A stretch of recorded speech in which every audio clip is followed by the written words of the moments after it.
Berlin winter is like really, it's so fucking cold because the streets are so big. But I mean, we have a lot of cute bars and cafes and stuff where you can sit down with people and it will not feel that cold anymore. But it is cold, so get prepared.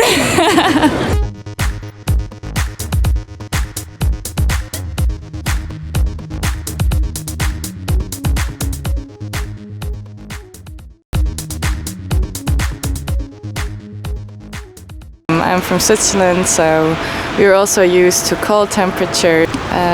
I can understand it.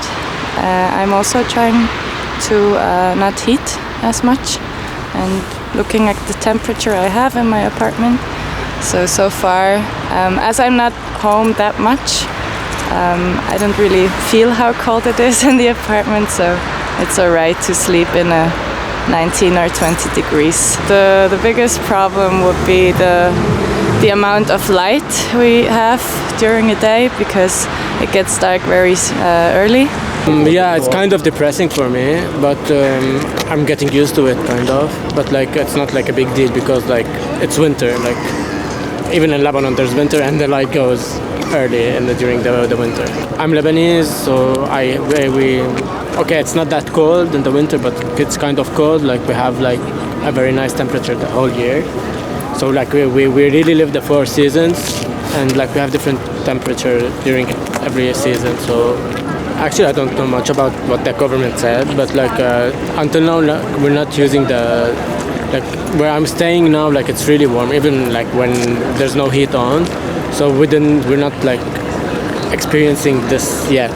But I know it's gonna be very expensive, and like we're putting more clothes inside the house, but until now, like I can handle it. And I'm from Santiago, and Santiago is like Mediterranean, you know, and it's like the same like here in winter, but the difference is more sunny. I mean, restriction is for me is not a good word, but I think we don't need restriction. We need to think about it. You know, this is very important. It's like now in December, you know, you have everything open, you have everything with lights, Weihnachtsmarkt everywhere, and people using energy and something like that, and it's not important now, you know. You need to think about it for the future. Я с Грузии. Но я не грузин. Я цыган. Ну, наверное, плохо. Ну как, если экономить, то мне еще я оденусь как-то, а ребенка же не будешь постоянно держать одетым и под одеялом. Это как-то трудно. Получается так, что хочешь не хочешь, ну вынуждены экономить. Днем как-то перебиваешься, а вечером уже включаешь на час, на 2, чтобы на полную, а потом обратно опускаешь. So for me personally, I'm trying not to put the heater on, which is really hard right now because, as I said, the winter here is fucking cold. But for me as a student, we get some money for it, like we get some extra money for the gas, which is helping a lot.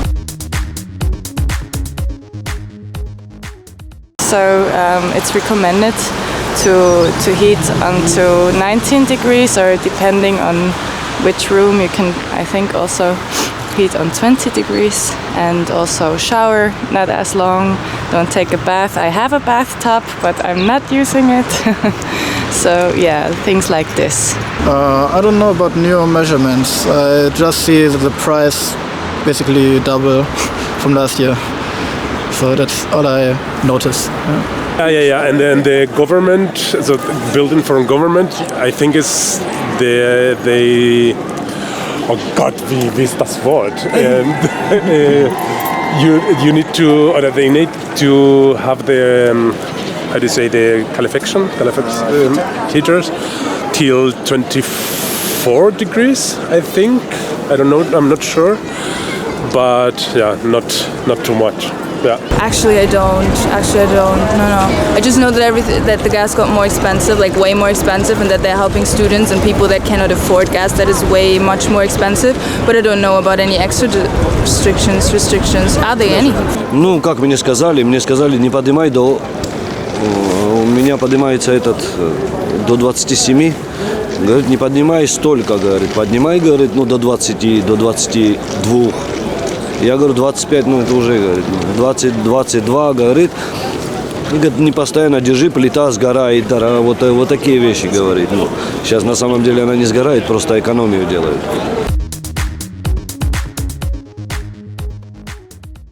I'm Lebanese. I lived my whole life with war, and like it's not a very nice thing. And now you're like all the Europe is struggling because of the war as well. Yeah, first problem is that we don't get gas from Russia anymore, and the strategy of the government is like using less, have more in the capacities like the Gasspeicher. And the third thing, to get some more gas from other places. So this is just one part of the strategy, and this is the part where we as a population can also help to get through, and also to secure for everyone that they will have a home they can live in and have energy. Yeah.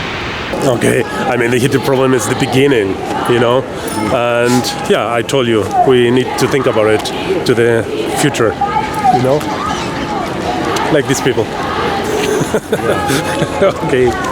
I mean, obviously it has to do something about the war, about Russia and Ukraine.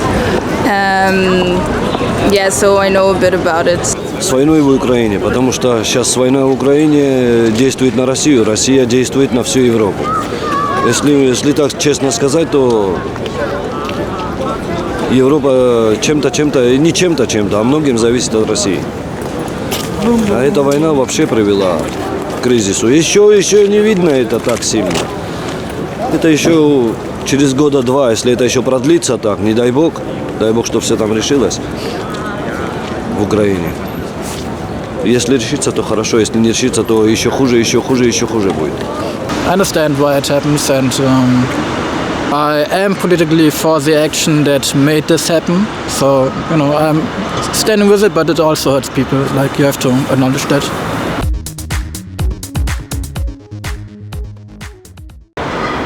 Energy independent, or maybe take energy from states that are more stable, but I don't know how many there right now. I'm not really politically versed into this question. Yeah, green energy is going to be a big impact in the next 10 years or so.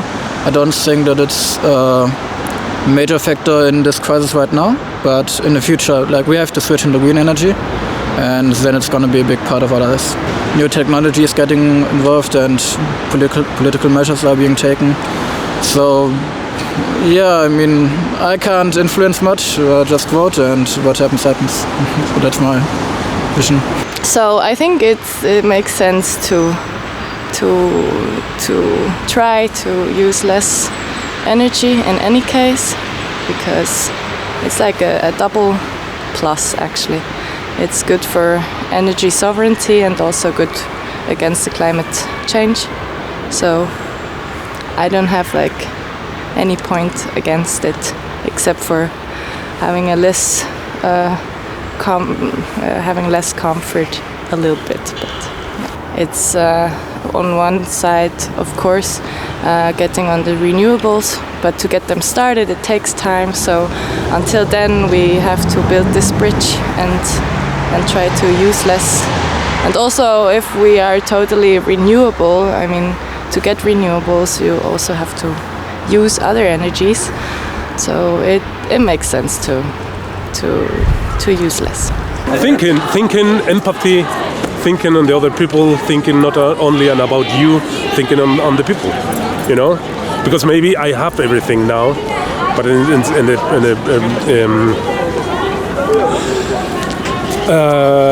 maybe tomorrow not, you know, and people don't have nothing now. And I mean, from heating or everything, you know. And the word I think is empathy. green energy, that was a good point. That was a good point. If we can all get the energy from ourselves so that we don't have to depend on other countries, that would be helpful. But I mean, depending on other countries also has the good sides, and I don't think we should avoid all of that, like all of the globalization plus points, just because there are some bad points. If we could all get the energy from our houses, I don't know, with the solar things and and all that stuff, so that we don't depend that much on other countries, maybe just less, that would be good, yeah. У них у Германии вообще, у Европы должно быть свое энергетические ресурсы. Они их продают соседние страны. А в соседние страны, когда продаешь, не хватает здесь. Каждый, если свою страну будет смотреть, каждому хватает. I really don't have any idea about this, but like I hope it's gonna get better.